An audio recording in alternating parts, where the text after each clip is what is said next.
रत्नागिरी आणि सिंधुदुर्ग जिल्ह्यामध्ये आज टुरिझम चांगलंच वाढत आहे and I am really happy. आता मी जेव्हा पण जातो, आज मध्ये आता पूर्ण आठवडाभर मालवण, तारकर्ली, देवबाग मध्ये होतो आणि ज्या प्रकारे तिकडचं टुरिझम डेव्हलप होत आहे, म्हणजे वेगवेगळे ऑप्शन्स लोकांना येतात. त्यांना होमस्टेचे पण ऑप्शन्स येतात, त्यांना लक्झरी स्टेचे पण ऑप्शन येतात, वॉटर स्पोर्ट्स मध्ये पण त्यांना बरेचसे ऑप्शन होतात. So I am really happy with that. पण ॲट द सेम टाइम मला हे पण वाटतं की नुसतं टुरिझम वरती या दोन जिल्ह्यांचा विकास होणं शक्य नाहीये.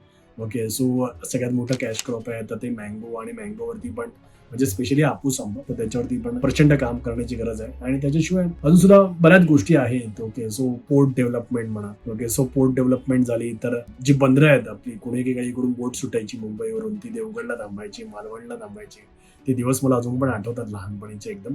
कारण एकदम अस्पष्ट आहे, मी खूपच लहान होतो त्याच्यामुळे मला खूप असं आठवत नाही. ओके, पण यार तशी बंदरं डेव्हलप झाली तर यार काय छान टुरिझम डेव्हलप होईल. म्हणजे मुंबई पासून जी बोट निघेल ती कुठेतरी रायगडमध्ये थांबेल दिघी पोर्टला, त्यानंतर मग तिथून पुढे ती रत्नागिरी आणि सिंधुदुर्गमध्ये प्रवास करत करत ती गोव्यापर्यंत जाईल आणि गोव्यावरून परत येईल. संपूर्ण व्हिडिओ पाहण्यासाठी प्रगत लोके टॉक्सच्या YouTube चॅनेलला व्हिजिट करा.